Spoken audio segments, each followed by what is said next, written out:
Imagine this. An old townhouse in London, once used as an orphanage, is scheduled for demolition. Engineers check the foundations, find a strange, sealed stairwell, break through a brick wall, and discover a vast underground cellar no one knew existed. Inside are hundreds of wooden shipping crates from the early 1900s.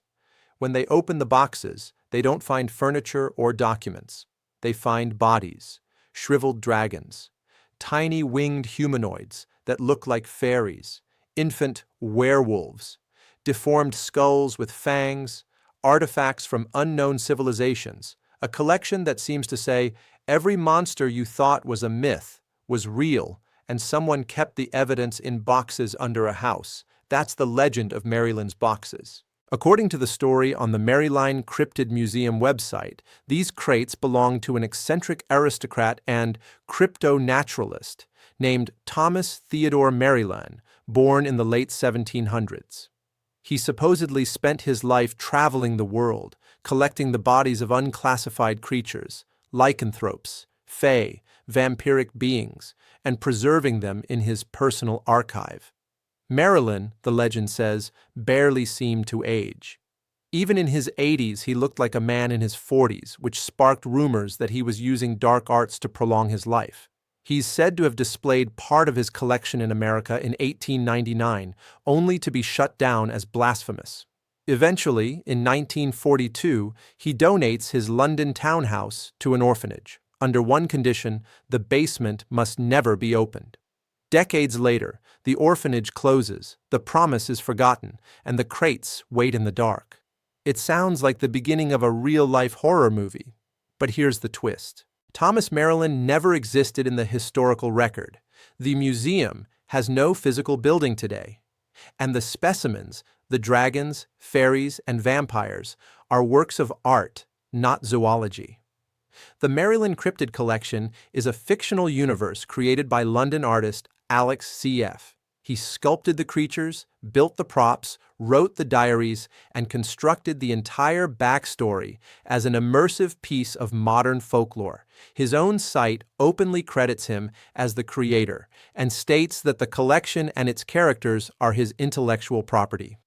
Fact-checking outlets like Snopes have also confirmed that the ageless cryptologist and his boxes are part of an elaborate art project, not a secret chapter of natural history.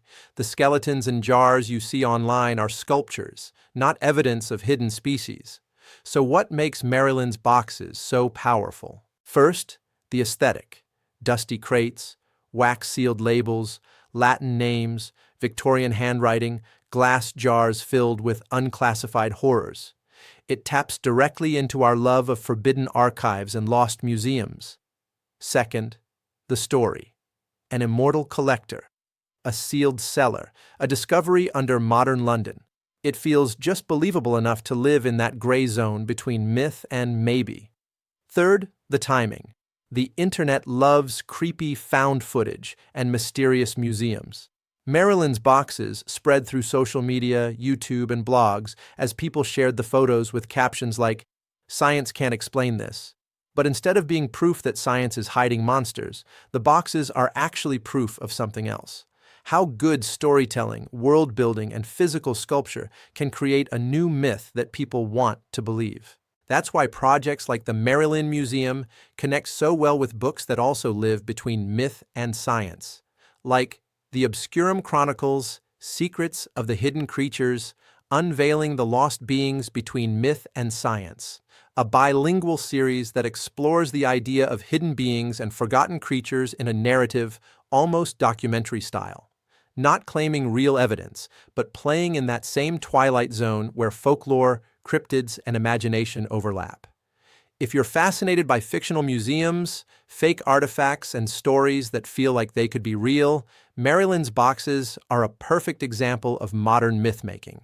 And if you want to dive deeper into this kind of world, where creatures between myth and science live in secret archives and lost chronicles, I've linked a related bilingual book from the Obscurum Chronicles on Amazon. You'll find my Amazon affiliate link clearly shown in the video description and also in the first pinned comment below.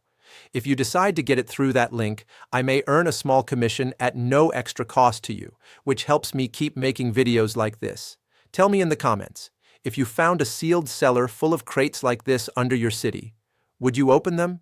Subscribe to Black Butterfly Key for more dark lore, fictional museums, and the strange borderlands between art, myth, and reality. Thanks for watching.